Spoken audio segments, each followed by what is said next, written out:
My name is Rafał Pankowski. I am a member of the Never Again Association, and I would like to welcome everybody on behalf of the Never Again Association. Welcome to all the venerables, the monks, the faith leaders, our respected moderator, our respected guest speaker, and all the participants. We are such a diverse group, which is wonderful, and you are very much encouraged to write your name and your country in the chat. I'm sure that would be interesting for everybody to note and appreciate the diversity we have within our group today. This meeting on the subject of Holocaust and genocide, denial and distortion in the context of interfaith dialogue is the first in a series that we are planning in the frame of the project supported by the International Holocaust Remembrance Alliance. The project tackling the issue of Holocaust and genocide, denial and distortion in Southeast Asia, lessons for and from Southeast Asia. And I think some of you already participated in some other activities of that project. I would encourage you to have a look at the website neveragainassociation.org. This is the website you can see. It has more information about the project, also materials and recordings of discussions in the frame of the project, and there will be more materials coming up and to be published soon. So I also want to encourage you to check out the social media profiles of the Never Again Association, which include more information about ongoing activities. The Facebook page, Respect Diversity, also the Twitter profile. The addresses will be posted in the chat too. And the most important thing about this project, I should stress, is the idea of dialogue and dealing with painful issues of crimes against humanity in a constructive way, in a way that helps build empathy and solidarity and understanding across continents and cultures. So without any further ado, let me introduce our esteemed moderator, Venerable Lablu Barua, who is a long-time good friend of the Never Again Association, and we are very grateful to him for his role in preparing and organizing this meeting too. Venerable Lablu Barua Tirasato is a Buddhist monk at Wat Pramarangsi Buddhist monastery in Bangkok, in Thailand. He originally comes from Bangladesh. He's a PhD candidate in peace studies at the Buddhist University Mahachulalongkorn Raja Vidyalaya in Ayutthaya in Thailand.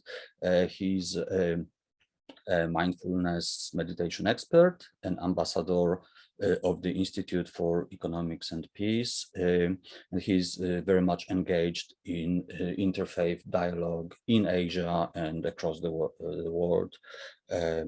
a few years ago, he visited Europe. He also visited the Never Again Association in Poland, and we are delighted to have him on board of this project and of course this event. So now I give the floor to Venerable Lablu, who will continue, and he in turn would he's going to introduce our guest speaker. Thank you very much.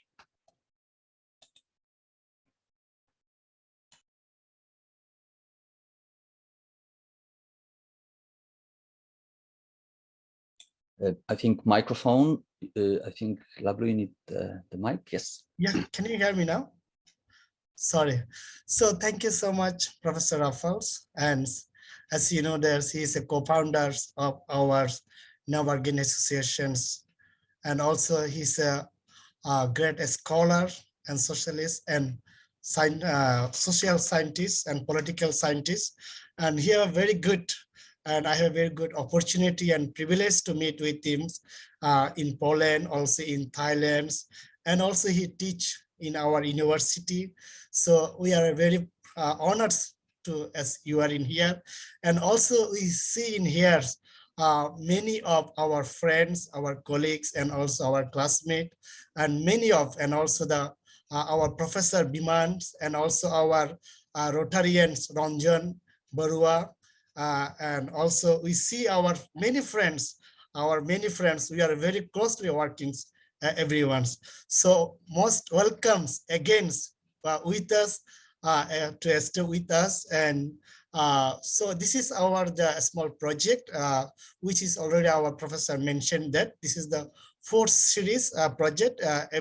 We have 4 sessions. Today is the first sessions, and we have more 3 sessions. And we will already give you some details, everything, before starting our every sessions. So I hope that you will be with us all the times. And we are a very honored today because one of the very good scholars, and we have a very wonderful knowledge, and who is a very expert, and who is a very knowledgeable about Judaism and Jewish religious, Holocaust, genocide. And I have a good opportunity to meet with him in Bangkok, who is our speaker. Now I'm going to introduce our speaker. Thank you so much, everyone, again joining with us. Now I would like to introduce our speaker for this and the next meetings, Jeremy Jones.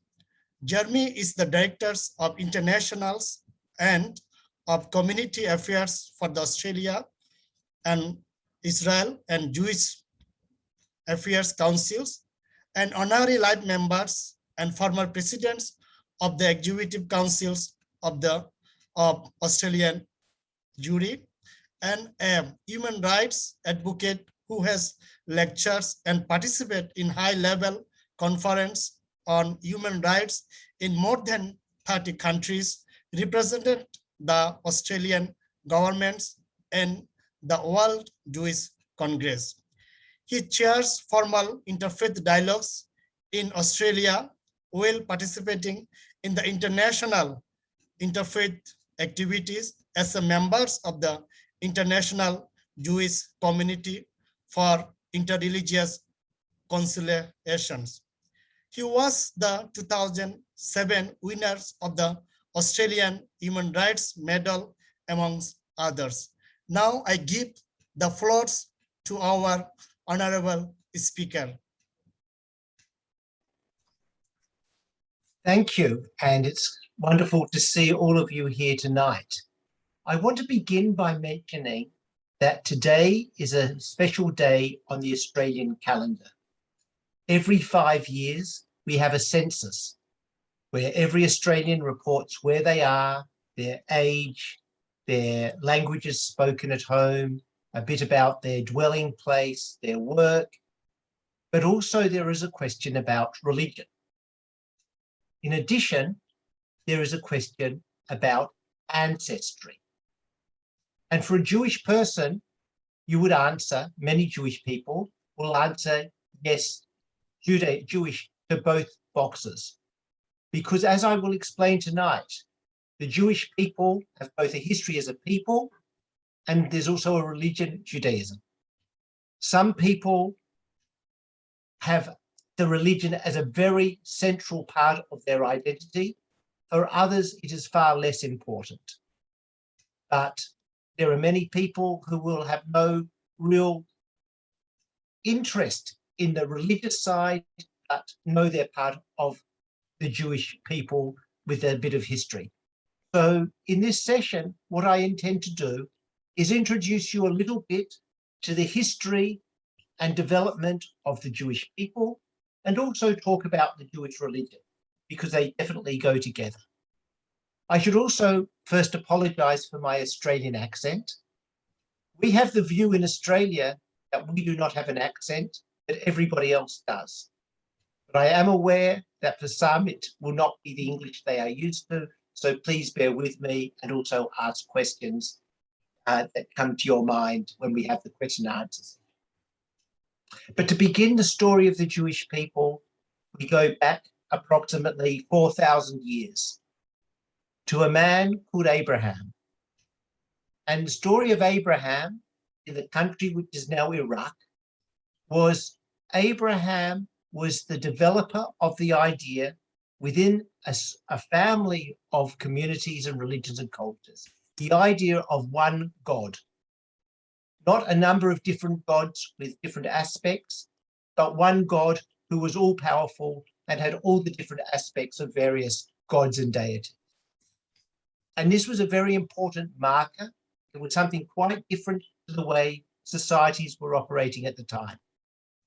But the man called Abraham began a family, began a history. Abraham had children who had children who had children, and the community grew. And they attracted people who became part of what became the Jewish, or the Hebrews. Hebrew was interchangeable, the Hebrew people. So they were distinct from those around them by their religious belief. They were nevertheless in the same broad area where there were other people who could be their relatives, very close relatives, but were not part of the Jewish people. Religion was the marker. And the important historical figures in the Jewish faith, there was Abraham, he had a son Isaac, who had a son Jacob, who had many sons, including Joseph. I mention these names because for somebody familiar with Judaism, Christianity, or Islam, these names are very important. They are the people who brought the idea of the faith in one God, monotheism, to that part of the world, and later the message went beyond. But why I mentioned Joseph in particular, went as far as Joseph, is because the story which is told in our Jewish history book, and I should hold it, I don't know how well you can see it, but this is our what we call the Bible. You can't see it very clearly. It's roughly 1,000 pages of quite small print. Now, this book tells the story of the Jewish people. It also, up to the time, we're only talking up to the time of about 2,300 years ago or whatever, not recent times, but the early history, but also the ethics. There are lessons, there's poetry, there's a whole culture in this religious book that we use, our Bible. But this is where the sources are. One of the most important stories for the Jewish people is at the time of Joseph, who was the fourth generation of Jewish people. There was famine where they were, in what is modern day Israel. They moved to Egypt. And after a period of time, there's a long history, I'm not going through it in our brief time here, although I can answer questions. The Jewish people eventually became slaves to the Egyptians. And as part of Jewish identity is learning that no matter who we are now, we were once slaves in Egypt. And it's a very important message, I think, for people to think about your humanity, to know you could have been at the lowest rank of the human ladder. And we think about this as part of our understanding of our history. But it's not only religion and philosophy. After it's a figure given 400, 500, 600 years, normally 400 years is a safe figure. the slaves had a revolt. The Jewish people left Egypt. They came to Egypt as families. They came to Egypt as a relatively small community, but hundreds of thousands is the figure often given, went from that land, from Egypt, as a nation, as a people. And that people established what became the people of Israel. The Jewish people eventually, again, I'm not going into the history and the details, but found themselves in the land which is Israel today and lived there and developed their religion, developed the faith. Jerusalem, the city of Jerusalem, being a religious center, being a cultural center, and a religion developed and a people developed on that particular land. And there was a people on that land, as there are people in many lands, in many places, and have been throughout history. Now, the people built a religion, they built a culture, they built cities, they built holy temples as the main religious site in Jerusalem. But something very interesting happened. And that is, when the first huge temple was destroyed, the Jewish people were exiled. They were forced out of where they were. It's happened for many people in history, and that is often the end of the story. The people go somewhere else. They're assimilated into that culture. They merge. They're a relatively small minority. That's the end. But the Jewish people did not end with the first dispersion or the first exile, and returned basically from the first exile and rebuilt the land, rebuilt the temple, and went through a situation until the second temple was destroyed. And when the second temple was destroyed in the year 70 of our calendar, so we're talking about just over 1950 years ago, when the temple was destroyed, the Jewish people were dispersed basically throughout the world. First through the Roman Empire, but then along various trade routes to different countries. And the Jewish people, amazingly it is, remained the one nation, the one people, no matter where they were. So there were Jewish people in, after a while, in what's today Hungary, Yemen, in India, in Morocco, in Lithuania. The Jewish people were spread, and something again very interesting. Everywhere they were a very small minority. And if you are a very small minority, you don't have any power. You don't think of what you can do beyond survival. The instinct with so much of the Jewish people's story is, how do you survive if you're a small minority whose life you're living is at the whim of the powerful around you? Sometimes you're lucky. Sometimes you find a powerful person who wants you there, who integrates you into their economic system, into their social system. But then in the same place, without a big time distance, somebody else can come along and say, we don't want this group here. And often, as you would know, as many of us who study any human behavior know, there can be a tendency to blame individuals, to find somebody responsible for what's going wrong in your society, who can be an ethnic, a religious minority, a cultural minority, and in many places, the Jews were the minority. But also something very significant relating to the Jewish history and Jewish experience. Two great world religions grew out of Judaism. The first is Christianity. The Christians, for Christianity, our Bible, our Torah, as we call it, is the Old Testament, the first part of the story, and the second part became the New Testament or the Christian Testament. But when Christians religiously are looking at their identity, they talk about Jews. They talk about Jews as the people who basically didn't get it right. We came first, we had the opportunity to embrace Christianity and did not. And so always it becomes a discussion. How can these people be here? What is the meaning to us of that religion? And not identical, but similar was the story with Islam. Because again, Islam was a world religion. The Jews were there at the birth of Islam. They were referred to in the foundation text, the religious texts of Muslims. There were references to Jews, but Jews did not become Muslims. They remained Jewish, which becomes a challenge. How do you deal with these people who are given the message and don't accept it? So there was a typical story of small minorities and an additional story of figuring in the identity of some of the large majorities of communities in which these are very interesting historical facts which played into who the Jewish people were and are. And basically, I can't say too much more because I'm very conscious of time, but you had Jewish people in many different countries, always small minorities. And the question is, why did they remain? And in some circumstances, it's because they were not given a choice.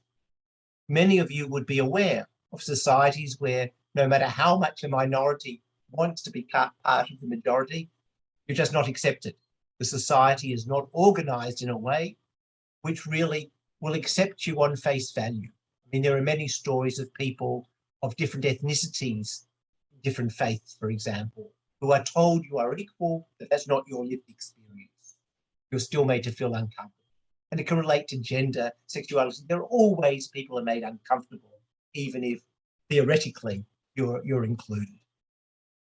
There were also, though, the fact that Jewish people had an identity which enough Jewish people have felt is something that they want to hang on to and want to keep. And again, you can travel. A Jewish person could have been living for 2,000 years in Yemen without any contact really with other Jews, very little contact, but still have some of the same cultural language and certainly the same historical ideas of how you came to be as a person. And I will go to an international conference and I will know that this Jewish person comes from South America, or this one comes from Europe, or this one comes from India, from their dress, from their accents, from their demeanor. But in their own country, they're often understood as something a little different, as the Jewish person within their country or part of the Jewish community. But much of Jewish history, as I said, you're living as a small minority in many different countries where you figure into the mindset of the majority because of the role you play in the history of that particular religion. So where this becomes particularly important with this group is the Christian and Muslim encounter with Jews is going to be quite different to a Buddhist, a Hindu, a Sikh, an Eastern religion encounter with Jewish people, because we're not part of the identity of the faith or the nation or whatever. So it becomes a very different sort of context. And then you get the other sort of really strange context, which is my country, Australia. Because when Australia was being settled by Europeans, when it became a British colony, on the very first day, there were Jewish people, convicts. For those who don't know, Australia's modern history as part of the European world, as part of the modern world, as against the tens of thousands of years of Indigenous settlement and Indigenous society in our country, was when Britain, England wanted a place to send their convicts, their criminals. And eventually they shipped many on boats and sent them to the end of the world, which was Australia. And amongst those very first criminals were Jewish people. So no matter when somebody talks about Australian identity, there have been Jewish people here from the very beginning with a shared history as part of European, very beginning of European settlement. So nobody is more or less Australian, non-Indigenous Australian, than a Jewish person. But that's very unusual. In virtually everywhere else, Jewish people were questioned about their real belonging in a particular country or particular society. Now, I mentioned briefly, and I know we don't have very much time. I mentioned briefly living as a minority. And one of the historic experiences the Jewish people in many places, many times, was to be victims of persecution, certainly discrimination, to be thrown out of a particular city you had lived in for many years because something came up which made life difficult and you needed someone to blame. There'd be a situation, not necessarily of human making. It could be, like we have today, a plague. It could be a virus. And people wanted to find someone to blame. And in Europe, the Black Death, for example, the Jewish people were often blamed, figure in literature. Something terrible was happening. People wanted to understand it. They wanted an excuse, so they found a small group to blame. And the historiography, the culture built up across European societies in one way, different in Muslim societies, but certainly in European societies, of a number of different things for which Jews had been blamed. And ideas developed that there were some characteristics of the Jewish people which rendered them worthy of the contempt and the discrimination and hardships that followed. I can answer more questions about that, but I'm very, very conscious of time, and I hope that gives you some picture of diversity. But let's just put it in a nutshell. Until 1948, so from the year 70 until 1948, there was not a Jewish country, but there were Jewish people.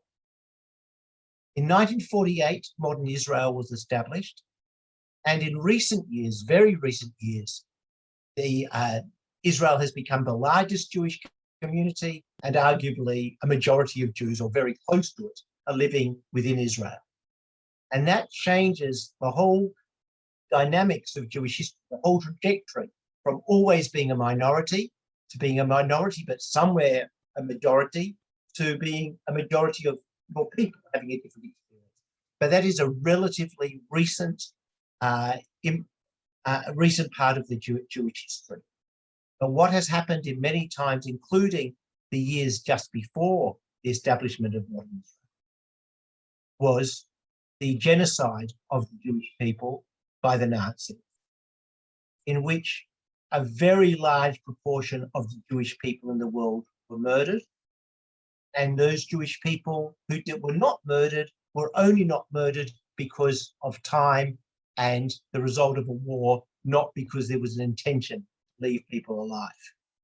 And in other times in history, there have been other times where to be Jewish in a particular situation has been a sentence not only to suffering or persecution or discrimination, but almost a death sentence. So in Jewish history, there was a progression. There have been times, you went less than 50 years before the Nazi Holocaust, there were a series of what were called pogroms in Europe, of local murders of Jewish communities.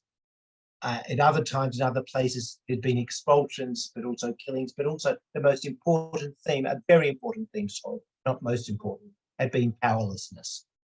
A group which had no power and basically were expendable in many situations, even if they had served some purpose within a community, could just be thrown out, could be persecuted, basically at the whim of a powerful person.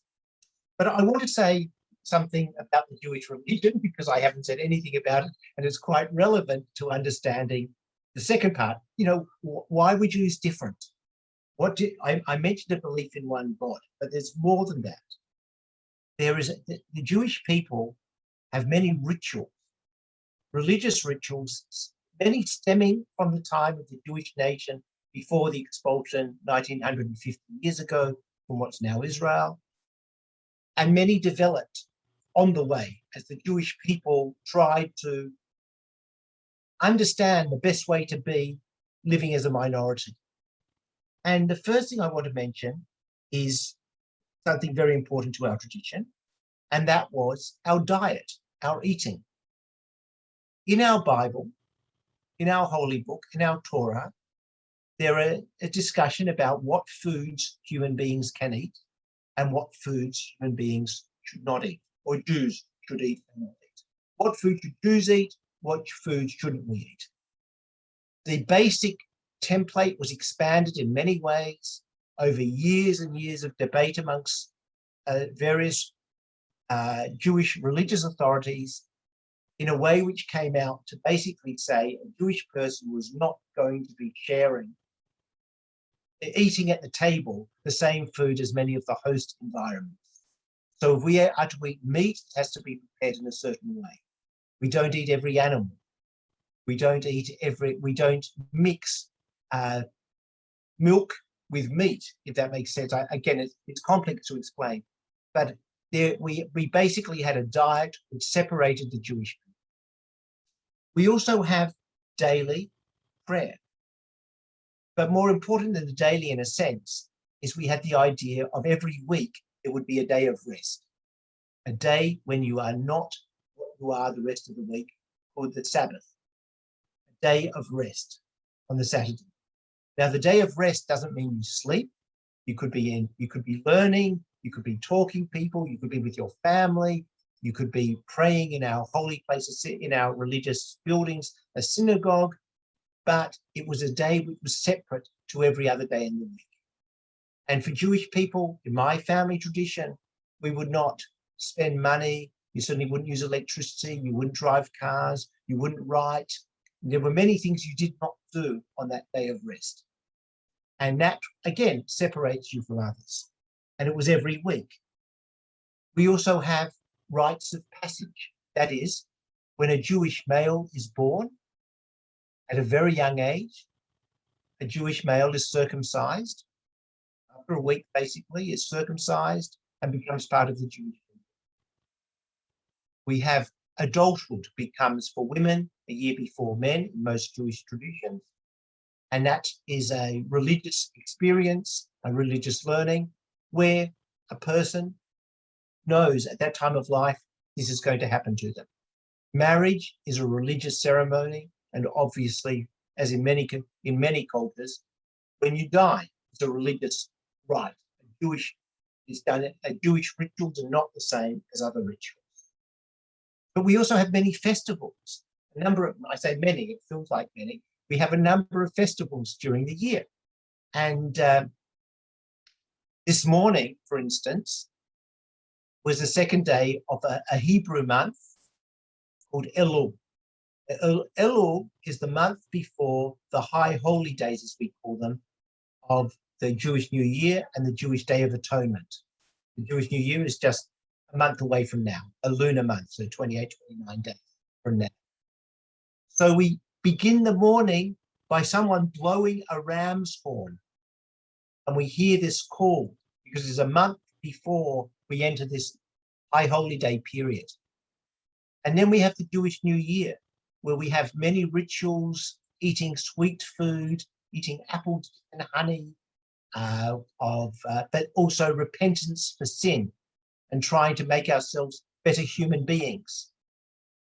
A few days later, a week later, we have a fast of 25 hours, the Day of Atonement, or Yom Kippur as it's called, where it doesn't matter if you're rich or you're poor or you're young or old, if you're healthy enough, you fast for 25 hours.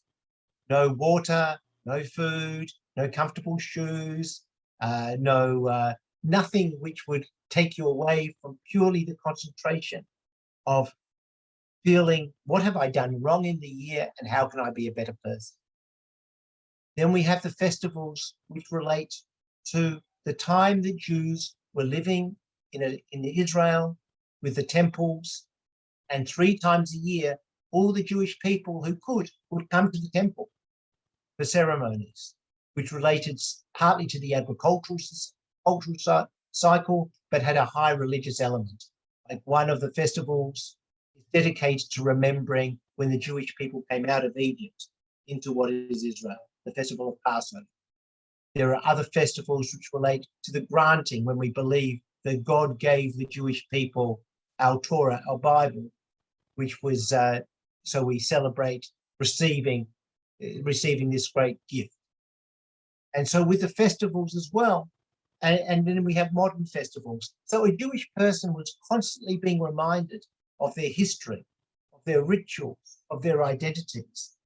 And again, it comes back to the question that I said with the census today. There will be people who say they are Jewish because they're in the Jewish people. It's their history. There are others who are going to be practicing the religion. And I was trying to think as we spoke, as I've been speaking, how this normally happens, because we're suffering at the moment through COVID. Sydney is under lockdown. There are very few reasons we can leave our homes. But when we're not in lockdown, I take many groups through the Sydney Jewish Museum.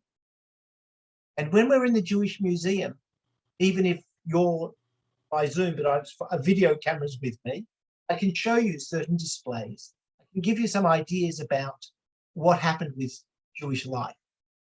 And I can show you, for instance, the ritual objects we might use at a particular time. But one of the first objects people see when they arrive in that museum, which is again very relevant to everything I've been saying, is we see a scroll, and I don't have one unfortunately to show you, in which our Bible, the first part of our Bible called the Torah, the 5 books of Moses is another term for it, are written out by hand on parchment. And you see this scroll and realize that Jewish communities in every part of the world for at least 2,000 years have been using this as a reference point. They've been going to the same place, no matter where you are, during the year, you're in the same place, you're reading the same passage and trying to get the same understanding. And that brings me to another point, which is quite important in understanding both Jewish peoplehood and the Jewish religion, and that is education. Perhaps because of the exile, perhaps because you never knew which country was going to expel you or accept you, education became incredibly important to Jewish people. To be able to read and write, basic literacy, to be able to have knowledge, to understand, to be numerate, to be able to deal in different environments became so important, because you say you can take somebody's house away from them, but you can't take their knowledge away from them. You can take their food, but you can't take knowledge. And so education and learning became extremely important. And what we've seen in more recent times, because that's the first opportunity that has been able to be exposed or studied, the Jewish history of focus on learning has led to enormous scholarship and contribution to society well beyond the Jewish religion, with a high emphasis put on learning. So we used to say that one of the interesting features with Jewish marriages, now historically in religious communities, a marriage was arranged by the family. A person could say yes or no, but you know, your somebody's parents knew somebody else's parents, or you knew somebody in between. And what was seen as the best match, the scholar, the Jewish religious scholar, who might not earn a cent, won't earn a penny because he's studying all the time or teaching or earning a pittance. You'd want him to be married to a woman who came from a wealthy family, somebody who was very special, who could have in their family this scholar. And that's been a very interesting part of our community. Our rabbis, a rabbi is often seen as a religious leader within a community. A rabbi is a teacher. The rabbi's responsibility is to study and to know things and to be able to answer complicated religious questions. No one would say a rabbi has a special connection to a deity than anybody else. They're not more spiritual. They're not purer or more religious. They are more knowledgeable. That is why, and they're knowledgeable in the things that a Jewish person would want to know about their religious life. And I realized, I'm just looking at the time, I thought there was no way I could get any, even a few steps out in the time allocated. But if it's all right with our organizers, and if there are questions, I can preempt questions, but I would much prefer questions. But I am going to preempt one question, if I may, before we go to the rest of you. because it's a question I am often asked by people from backgrounds not familiar so much. That is, how do you become Jewish? What is the process? And the first answer is you have a Jewish mother. Anyone who has a Jewish mother, the entire Jewish world would say, you're Jewish. And it's arguable, although I think there's reasonable academic confirmation, that the reason this was necessary is because if you were a minority and your women could be raped, you know, the child is born, you wanted that child to be included in the community, not a question of who the father was or wasn't. So the mother makes no question about the birth, the parentage. So the mother's child, if the mother's child was Jewish, you were Jewish. But there is also a possibility of becoming Jewish. Now, most Jewish people will say, why would anybody want to become Jewish? Obviously, people do, they feel Jewish, it's inside them, but we would say, if you're not Jewish, we don't think that's a barrier to you going to heaven, that you're having a good afterlife. It doesn't make you a better person if you're Jewish. If you're not Jewish, you should be an ethical person, an honest person, a good person. But if you're Jewish, you have all the extra things you have to do. I mentioned about the diet and some of the fasting and some of the religious festivals, but we have 613 special rules for Jews. 113 things we're meant to do or not do. So why be Jewish? Because some people want to become Jewish. And in most streams of Judaism, and sorry, I didn't explain the streams of Judaism, imagine any faith given thousands of years to develop, it's going to go in different directions. Some people are going to want to be more modernist, some more conservative. Some are going to want to embrace more of the world around them. Some are going to want to be more insular.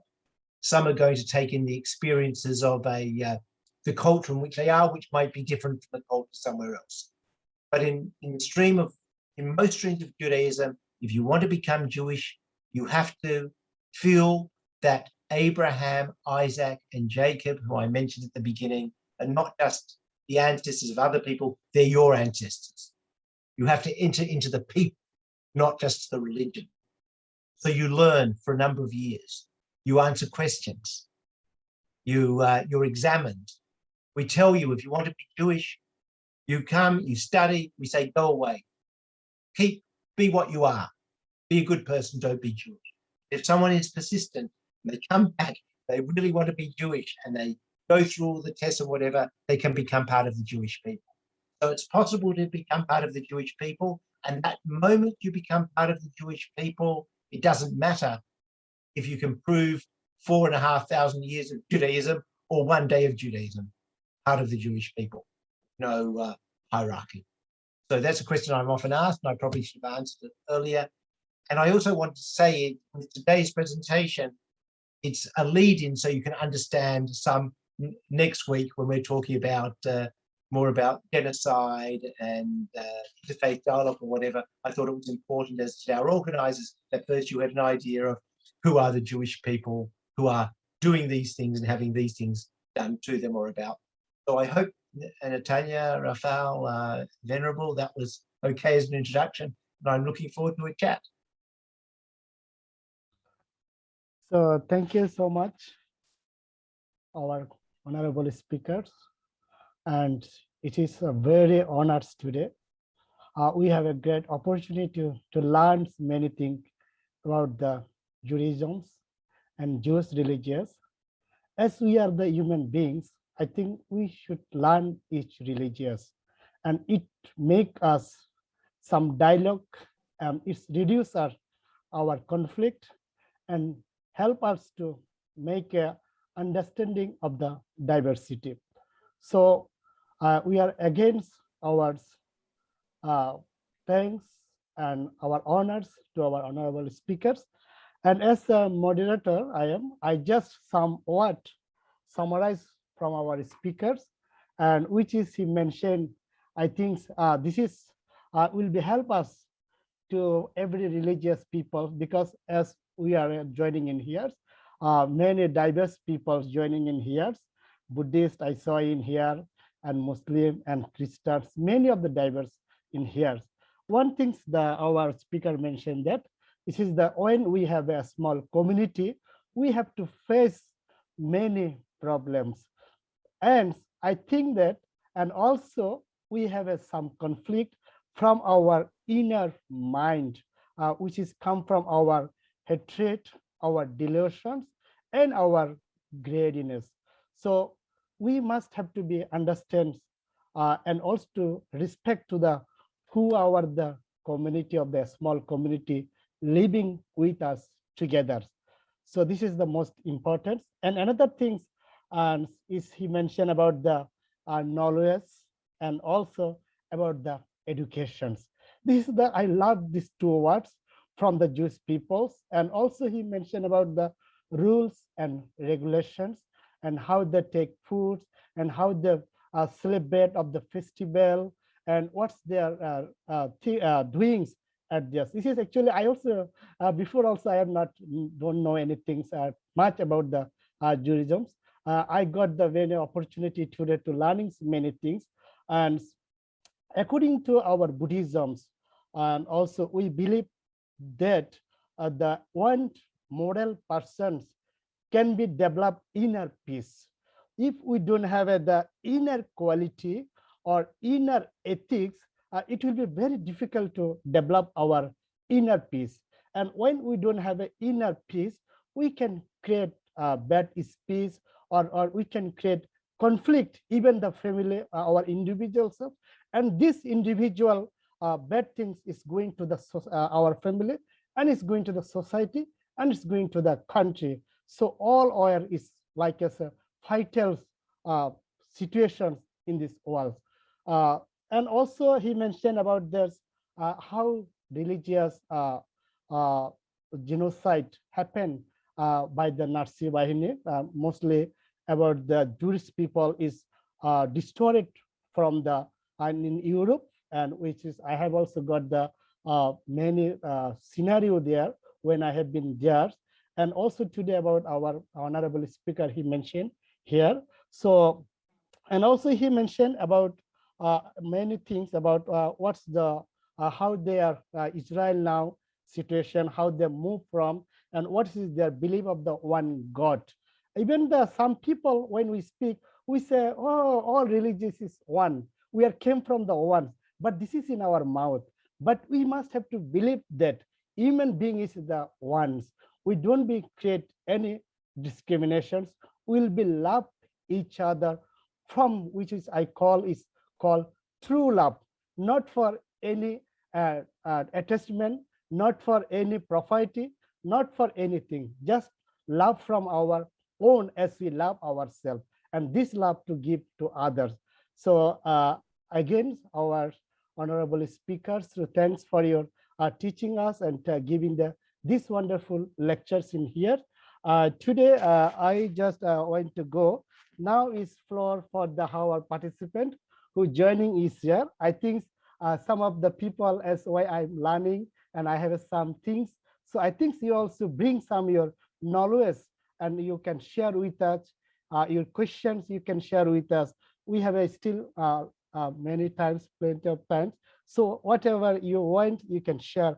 So the floor is for all participants for you. I think there are two questions in our chat. Venerable Lablu. The first question is from Rafał Pankowski. Yes. How do you see the significance of the Holocaust for Jewish identity today? Also the universality of a Jewish experience of the Holocaust. And the second question is from Esther. You'd like to ask by yourself, or I can read it? I think our professor can ask his. Okay. So the second question: how do you settle the identity complex between both identify themselves Jew as people and Jew as religion? Okay. So these are two questions. Thank you. So to answer the question, how do you see the significance of the Holocaust for Jewish identity today and the universality of the Jewish experience of the Holocaust? I think that Jewish understanding has to be challenged by a momentous offense, such as an attempted genocide attempt a global genocide. To think that there's a group of people somewhere in the world who've decided that every man, woman, child, every newborn baby, everybody who's got a heritage in a particular way should be killed, has to challenge the group which is targeted. So the first issue is, the question is, how can there be within humanity people who feel such hatred? How can human society have reached such a point? And it becomes a challenge. What could you do to build defenses in every society against people with these types of views gaining enough power to ever act on their views? So in a sense, that's the first social aspect. Second aspect, if you're a religious Jewish person, many religious people in all faiths have faith that God will save them, or a deity will save them. If you behave appropriately, then you will be rewarded in some way or protected. So you had the greatest religious scholars murdered, newborn babies who could not possibly have had time to do anything wrong, being put to death. What was wrong? Were you misunderstanding? Did you have the wrong idea of what God was? Were you praying to something, somebody, something, some entity which either didn't exist, didn't care about you? These are real theological challenges. And many would answer that we human beings cannot know the working of the mind of a God. We do not have the mind to understand that. There are others who say there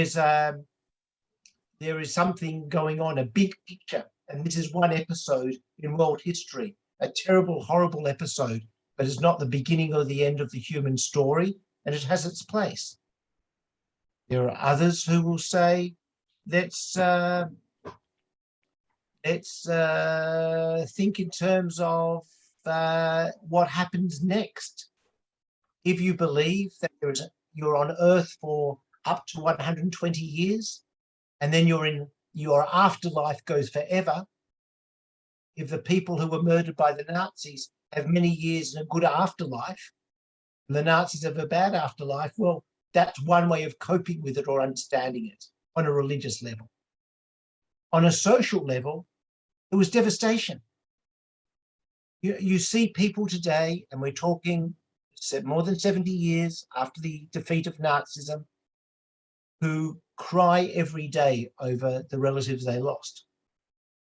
You see people who've been shaped in every attitude of their very existence by the experience of the Nazi Holocaust. If any of you are able to come to Sydney, and I hope you will all come to Sydney one day and be my guest, or to Jerusalem in a different way, we have a memorial. We have a memorial to the Holocaust as part of our Jewish museum. And there's a room with a wall of photos of children. All the children in the photos were children murdered by the Nazis whose relatives made it alive to Sydney. Some lost brothers and sisters. Some lost cousins. Some lost children. And it obviously has a big effect on your psyche. And so that's one aspect. It leads to, you can imagine, a mistrust. Many Jewish people believed that Germany at the time was an enlightened, modern, civilized society, which produced literature and music and a culture, and this became the country which murdered people based on their birth. So you have real questions. What is the world? What we get it wrong? What did we not understand? And it comes to another point, though, very important with Jewish identity today, and that is a commitment to make sure, to the best of our ability, that something like that does not happen again. For some Jewish people, it does not happen again to us. For other Jewish people, it does not happen again to anyone. And in many countries, in many societies, you find Jewish people who are at the forefront of protection of human rights, using as their reference point what happened during the Nazi Holocaust. But there was also a context of the Holocaust, which Jewish people understand. And that was, it wasn't that one day a group of mad people with power woke up and decided to kill Jews. There'd been centuries of words, of smaller actions. There'd been a developing psychology, sociopathology in many people, where they came easily to accept the idea that this was allowable as a human being to murder other human beings on the basis of their birth or attributes which you give them, not that they have as individuals. You can't know, you don't ask them. I mean, when it comes, there's a question sometimes about Judaism and the Jewish people. When people were being murdered by the Nazis didn't stop and say, do you take the Sabbath as a day of rest? Or do you celebrate this holiday? They didn't, what is your ethical belief? That wasn't the question. It was, who are you in terms of genetics and their strange way of understanding the way humanity works? So it's had a huge impact. And it also has an impact, again, on why many Jewish people, no matter what their attitudes are to other questions, are very committed to the survival of Israel as a place where Jewish people are a majority. One place in the world where Jewish people can determine their own fate.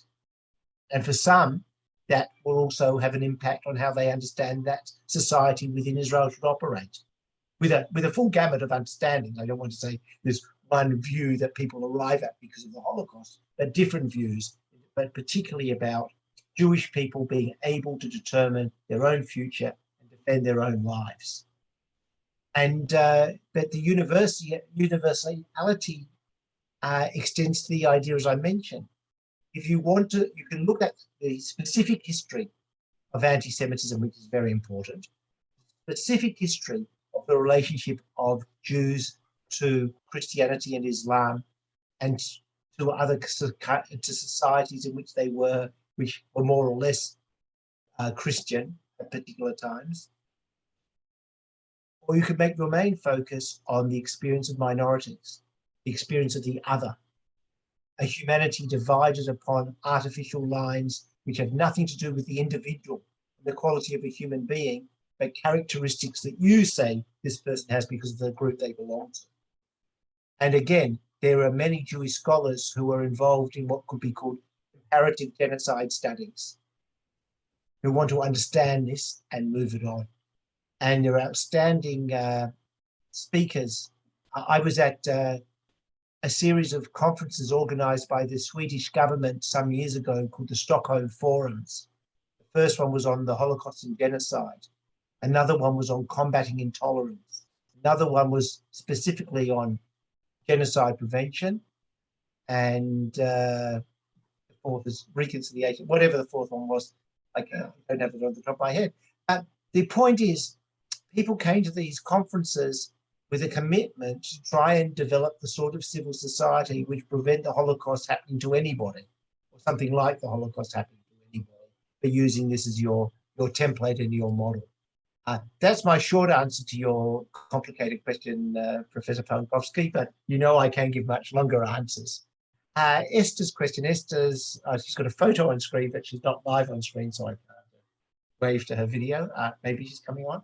Hello, Esther. It's a very interesting question because there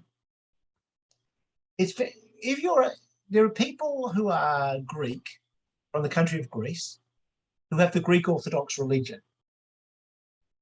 There are not, but not everybody who is Greek has a Greek Orthodox religion. So there's overlap, but there are not very many Greek Orthodox people who aren't Greek. You know what I mean? But you can be with the Jewish people. Again, you have a large group called the Jewish people. Within you have people for whom religion is more or less important as part of their identity. You have people who don't have any religion, but they would regard themselves as Jewish because of their national identity. For many of us, it's very complex. You know, when people meet me, you know, if all of us, we had to write 5 things about them which are essential to understanding them as a personality. My friends would say, if you want to understand me, you have to understand rugby league, the game, and the particular team I follow fanatically. That's an important part of my personality and identity.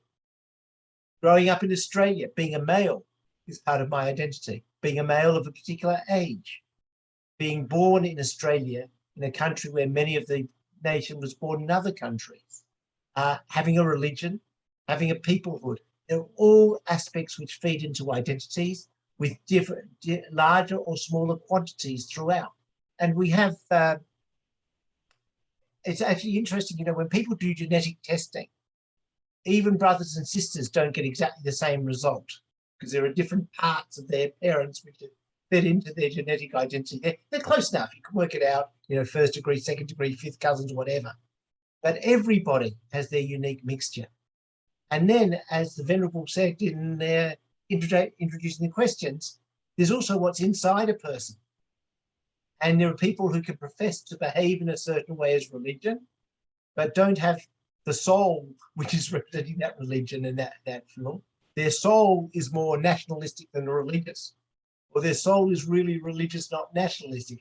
They're very, very difficult questions. But the simple answer is there'd be most people who are Jewish by religion are part of the Jewish nation. There are a few exceptions, but many people within the Jewish nation have decided that the religion of Judaism is not as significant a part of their identity as it was to their parents or grandparents or going back in the generations. But then we come back to the other question. In many societies, as we know, racism, discrimination is a very real thing. And you might think of yourself as fully integrated and belonging in a country, then you find something you're not. Somebody else says, no, we've had this in Australia. We've had people from Chinese ethnic background in Australia for close enough to 200 years. Every so often somebody will say, you know, what are you doing an Asian in Australia, a racist? And people say, hang on, that's not my identity. That's you telling me who I am. And you're then confronted. And that wouldn't necessarily make somebody feel more religious, but it might make them want to know more about their own history and heritage, which in the case of Jews includes religion. And that's my short answer again, and I hope it made some way towards answering your complex question. We have Another another question from the Mr. Biman Barua. He's a professor in Dhaka University from Bangladesh. Our honorable speaker, can you read his questions? There are two questions together. There's also one from Hing Jolie. Yeah, one from the also Professor Biman Barua. Yeah, and it follows. The questions go together about explain about Israel and Palestine. How could the Jewish people establish Israel? Was Palestine already there? And yes, what were the challenges? And it relates to the second question, establishing peace. Okay. Now this is one of these questions where if you get 3 people in a room, you'll get 4 opinions about right or wrong. So I'll try to give you a factual background with not too much analysis at the beginning, because you hope that people can understand facts and they'll speak to us. And it's difficult to know in what year to begin.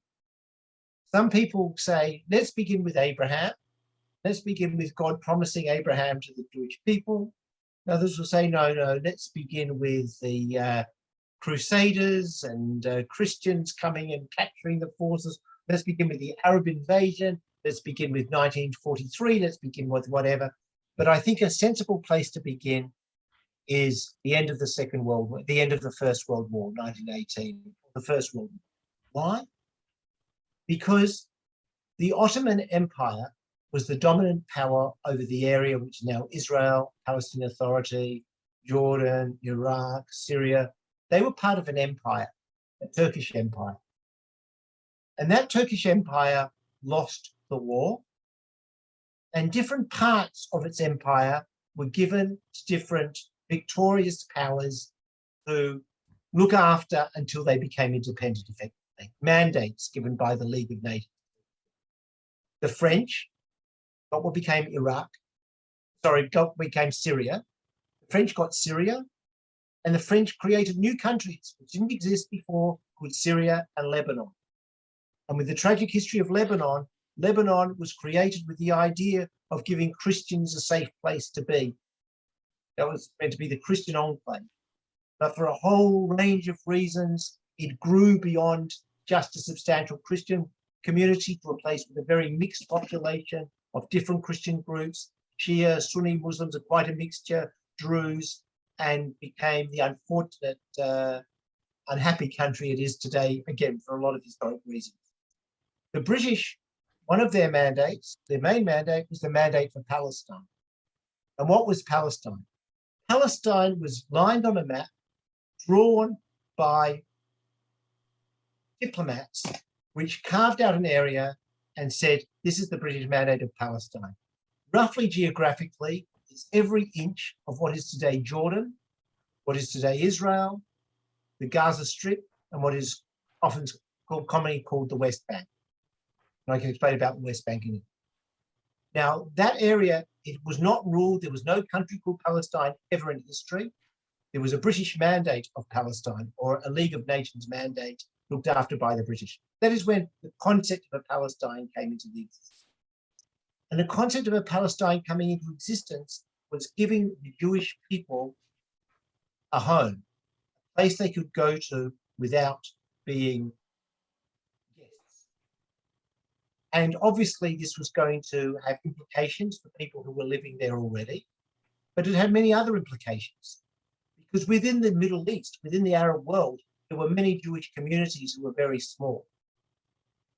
And not even very small, some had hundreds of thousands, but these communities were smallish minorities. So in the big picture, there were enough Jewish people in the broad Middle East to say there's a population for Israel, as well as obviously people, Jews in Europe at the time. We're talking before the Holocaust. We're not talking about mass migration or people looking for refuge. We're talking about the idea of fulfilling the idea of a place where Jewish people control their own destiny, born out in many ways of a combination of European nationalism, which was very significant in the 19th century, and also the Jewish religious belief, which also Christians understood and Muslims understood, of the concept of Jewish people being based in that geographic part of the world. Again, to cut a long story short, and there's a huge amount, such as the Second World War and the Holocaust, we got to a situation at the end of the Second World War where the British cut 2/3 of the British mandate of Palestine, made an Arab state called Transjordan, which was basically 2/3 of the land, leaving the remaining 1/3 to be part to where the Jewish state could be. And again, where the Jewish state could be is complicated. Some would say all of it, some of it, whatever. And again, it went to a United Nations committee, which recommended that that remaining part, smaller part, be divided into a Jewish state and an Arab state. The Jewish community accepted that, although they didn't know what it meant, because the concept was control your life even in an area the size of Singapore is better than being a minority everywhere. It's bigger than Singapore, but it's not a huge amount of area. The Arab world, and I'm not talking about Palestinians because the national identity of Palestinians was not terribly developed and they were not controlling their own destiny. Arab world did not accept that idea. And they said, we're going to have a war and we're going to control the territory. Some will say the logic was to drive Jews into the sea, and there's documentation.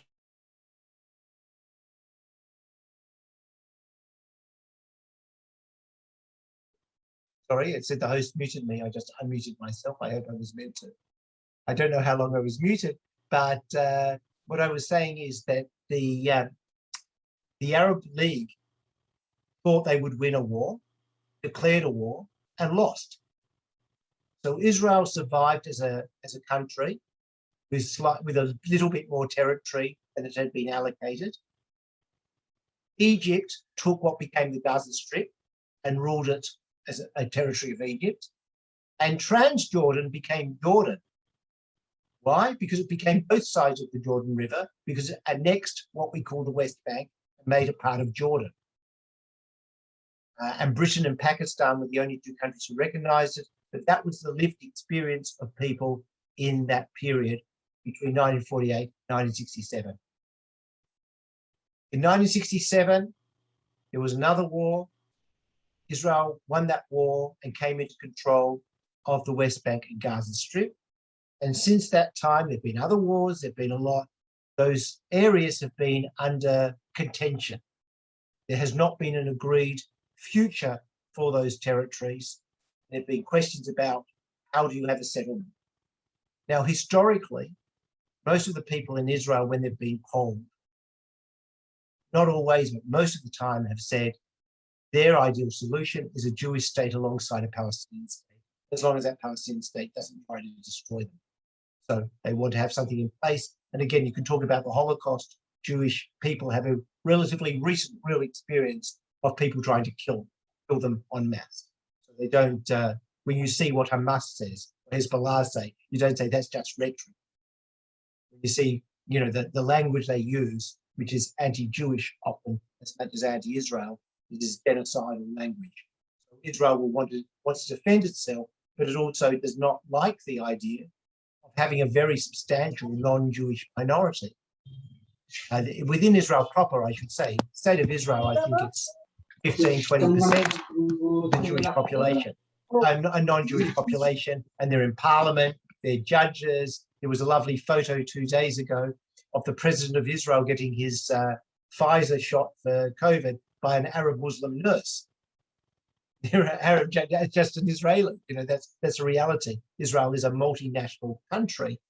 The majority is Jewish, and it still has a mission, for want of a better term, a mission of being a place where Jews can control their own destiny with the company of others who want to be part of that journey, or geographically, unfortunately for them, have become part of that journey. So basically, again, you know, it's very complex. I'm not trying to dismiss many aspects to it, but as there hasn't been a Palestine, what's happened for the first time ever in the last period of time, 20–30 years, Palestinians have had control over some territory. Palestinians control Gaza Strip entirely. They don't control the border crossings. Egypt and Israel are on the other side of borders, and at different times, Egypt or Israel or both will make it difficult for people to come through the borders, particularly when there's time of military tension. In many parts of what's called the West Bank, and the West Bank only makes sense. You think Jordan as the East Bank, and that is the West Bank. It's actually the east part of Israel, or east part of that strip of land. It's called the West Bank because it relates to Jordan. Anyway, that area, there is Palestinian self-governance in quite a lot. Most Palestinians live under Palestinian self-government. So the question is, what can be done to establish peace? And one of the big elements, and again, it goes back to the Venerable's introduction about human beings and inner peace or whatever, one of the big issues, which is a barrier to progress towards peace, is trust. Trust. If you think somebody wants to do you harm, you don't want to give them any ability to do you harm.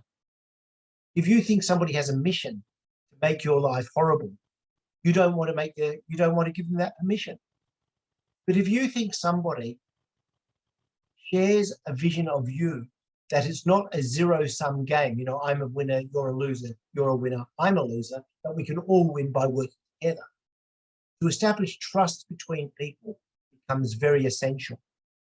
And I must say that the best news that we've had on this for a very, very long time were what were called the Abraham Accords last year, where a number of Arab countries, United Arab Emirates, Bahrain, Morocco, non-Arab Muslim countries, Sudan, started talking with Israel actively, properly, not as we've had a war like Jordan, Egypt, now we have a ceasefire, so we have peace. These were outside factors who said, no, we care about Israel, we care about Palestinians, but we don't hate Israelis. And you'll have, you know, we care about Israelis, but we don't hate Palestinians. Suddenly you have the idea of people being able to think rationally.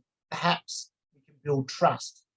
And with trust will come the idea that eventually we can have an end to the horrible, horrible situation where you have mothers and fathers and brothers and sisters across both sides of the conflict who don't know whether their child is going to be the victim of some sort of terrorist attack, caught in crossfire, whatever during a particular day. How do you bring peace to make everybody feel they can live more securely? But I know we are not here to talk Middle East, but I appreciate the question, but I really don't want to go into any more depth than that, if that's okay. But something else I want to say to absolutely everybody in this chat room. I'm on Facebook.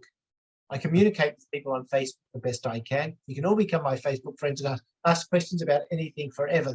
There's not going to be a question just for tonight. I don't think we can ask much more. I have another question in the box from Natalia. Do you want to ask it, Natalia? Yes, thank you very much, Jeremy, for your answers, responses. So I want to ask about Asia, and particularly South and Southeast Asia. Do we have Jewish communities in the region, and what is their main characteristics and their identity and maybe contribution? So can you please tell us more a little bit about this? Yes, it's an interesting question, because in the Jewish world, if you're a community of 50, 100,000, you think you're a big community. But if you're in Asia and you're a community of 50, 100,000, nobody would know you exist. I mean, you're tiny. And as it's been historically, most of the Jewish communities in Asia, Australia, we think we're huge. We're over 100,000, but that's it. Most of the communities we're talking about, tens of thousands at the maximum, but most have even been much smaller than that. That's been the Jewish community in many of those countries at different times, Southeast Asia and South Asia. India's had larger Jewish communities at different times, but again, we're talking tens of thousands. We're not talking even hundreds of thousands. Myanmar, Burma, they have a Jewish community today. They have a synagogue, a very small community, but it is a functioning community. Thailand, there are a number of synagogues, the Jewish religious places within Bangkok and a couple of other places around the country. There are not in Bangladesh. It might be individuals, Pakistan, some individuals, but we're talking very small communities in those places. Singapore has a Jewish community. Again, we're talking thousands, not tens of thousands. Hong Kong, China, we want to go to the rest of Asia. Small communities with different histories. The Indian community has histories going back, some will argue, to the first exile, the destruction of the first temple, well over 2,500 years ago, people traveling all the way across to India. More of them, though, after the second temple, where Jewish people got as far away as they could, and often they were merchants. They followed mercantile routes, were able to be involved in the commercial life of different places. But the majority source for many was the Iraqi community, the Jews from Baghdad, because they were traders and travelers. And the Baghdadi communities established very significant presences, but significant in communities such as Shanghai, for example, such as Hong Kong, Singapore, Penang in Malaysia. There were Jewish communities, and a lot of their history was that Jews from Iraq who were traveling and business people. And you see, it's interesting though, for me, because we're a very small religion globally. I mean, the Jewish community today is about the number it was before the Nazis came and killed so many. We're talking 15, 18 million, whatever, in the entire world. That's the Jews in the world. And that's the largest we've ever been. We're back at the largest we've ever been. So in terms of global figures, we're small. And in terms of Asia, tiny. But what's interesting is there have been some Jewish individuals who've been very significant. So for instance, you had at one stage, there were 2 or 3 Jews in Sri Lanka, or still on. They were basically Jewish people who had married soldiers from Sri Lanka in the Second World War, or they met their husbands. One of them was the national poet of Sri Lanka. General Jacobs, one of the most important military figures in Indian modern history, was a proud member of the Jewish community. You've got business leaders in other parts of the world as well, but cultural figures in India. Again, there's a scholar, Nafra Safridi, who has done a lot of work about Jews in South Asia and has found interesting contributions to Bollywood, you know, to the arts, to many aspects of the society. Again, some of these people, to answer Esther's question earlier, some of these people would see themselves just part of the Jewish people. Jewish religion would be quite irrelevant. They know they're Jewish. It's part of their identity. It's their parentage, their ancestry, but whether it means they practice any of the religious rituals or they have any of the beliefs, something that we don't think about that often. We don't cross-examine people. But you know, I can't say too much more about the Jews in Southeast Asia, unless you want me to talk about Indonesia, which I can speak at length, but no Indonesians, particularly on this group. But Indonesia has a very small number of Jews, but a very large number of Jewish community organizations.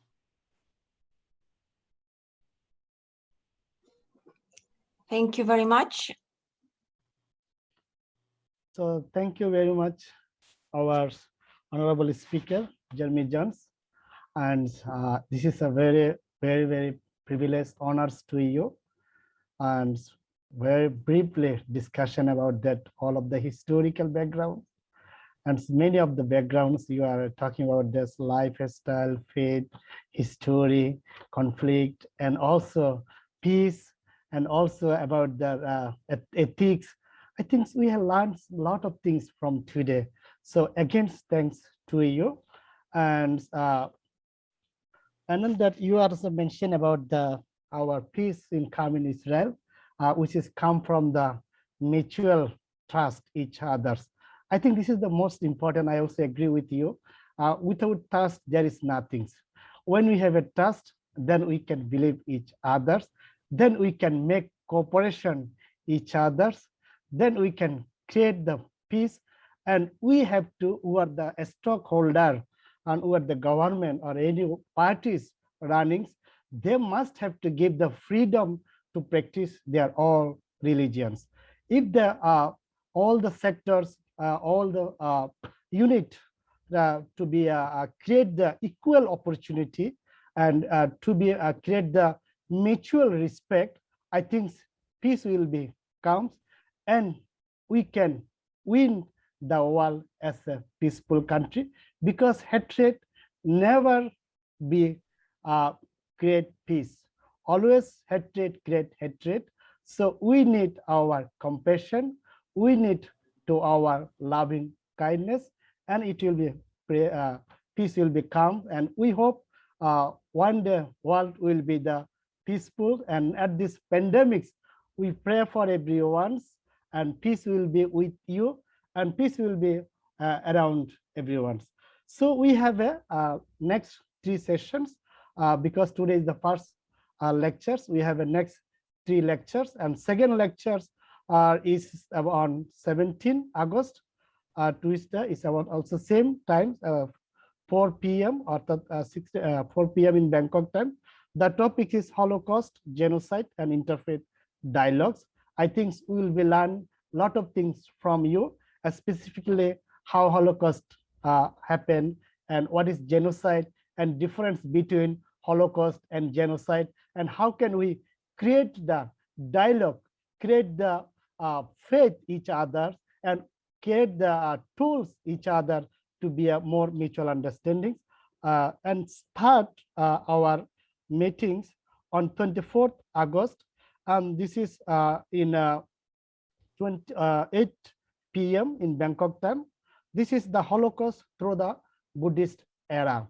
And what's the Buddhist thinking about the Holocaust, and how can Buddhism deal with the Holocaust, and how can Buddhism thinking about Holocaust and also the present situation of the world. Will be learned a lot of things, I think. And the fourth will be 4th meetings on 2nd of September, where 2nd of September on 4 p.m. And this is also the worships. Worship will be make the groups, and we will be identify the Holocaust, genocide, and regional developing, and how can encounter agreements, because all the agreement, we have a fixed mind in our mind, because when we are born with the fixed mind, because we are learning from our society. So that's why we cannot upset other things. So we must have to be how can we deal with others. So that of things will be learning in the next, and also the make with the strategy and framework for the interfaith dialogues. So I cordially invite every participant and our guest and our honorable professors, Biman Barua, and also our colleagues will be with us. I see in here many of our friends in here. So I hope you will be join our next meetings. And so I think I can finish in here. And so we'll be pray against for peace in your sight, peace in your mind, and peace through in the world. And conflict will be reduced from our mind, and conflict will reduce from our family, and conflict will be reduced from our society, and conflict will be reduced from our country. Then we can build a peaceful society. So again, thanks, and again, honors for your joining in our online meetings. Thank you so much.